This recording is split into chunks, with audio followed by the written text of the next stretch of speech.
Radio Free Rohingya.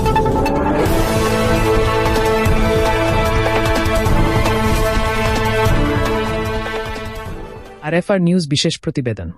শিরোনাম: Arakan Rohingya salvation army ARSA এর বিরুদ্ধে মিথ্যা অভিযোগ সত্য এখন প্রকাশ্যে।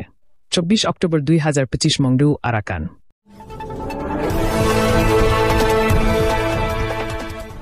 আরএফআর নিউজের বিশেষ প্রতিবেদকের তদন্ত অনুযায়ী 22 অক্টোবর 2025 তারিখে সংঘটিত হামলাটি মংডু জেলার ইউরোপ ক্লুম পাহাড়ের ডালা এলাকায় ঘটে।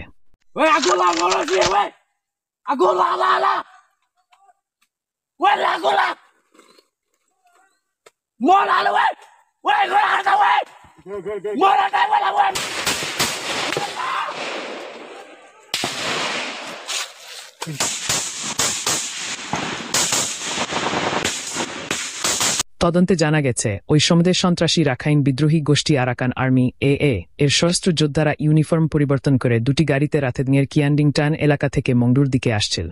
সূত্র জানিয়েছে, Arakan Rohingya salvation army ARSA এই যোদ্ধাদের উপর হামলা চালায় যখন তারা রোহিঙ্গা জনগোষ্ঠীর এলাকায় প্রবেশের কাছাকাছি পৌঁছেছিল। আরসার মুখপাত্র স্পষ্ট করে জানিয়েছেন যে এই আক্রমণ কোনো সাধারণ রাখাইন বেসামরিক ব্যক্তির উপর নয়, বরং ওই অস্ত্রধারী এ সন্ত্রাসীদের বিরুদ্ধে চালানো হয়েছে, যারা ইউনিফর্ম ছাড়া কিন্তু বন্দুকসহ চলাফেরা করছিল, যেমনটি তাদের ছবি ও ভিডিওতে প্রায়ই সামাজিক মাধ্যমে দেখা যায়। তদন্তে আরও প্রকাশ পেয়েছে যে আরাকান আর্মির সন্ত্রাসীরা যখনই এক স্থান থেকে অন্য স্থানে যায়, তখন তারা নিজেদের ইউনিফর্ম পরিবর্তন করে বেসামরিক বেশ ধারণ করে যাতে নিজেদের নির্দোষ নাগরিক হিসেবে উপস্থাপন করতে পারে, কিন্তু তারা তাদের অস্ত্র সবসময় সঙ্গে রাখে। এবারে তারা একই কৌশল ব্যবহার করেছিল, কিন্তু আরসা বাহিনীর যোদ্ধারা তাৎক্ষণিকভাবে তাদের শনাক্ত করে প্রত্যাঘাতমূলক শক্তিশালী অভিযান চালায়, যার ফলে একে মারাত্মক ক্ষতির সম্মুখীন হতে হয়।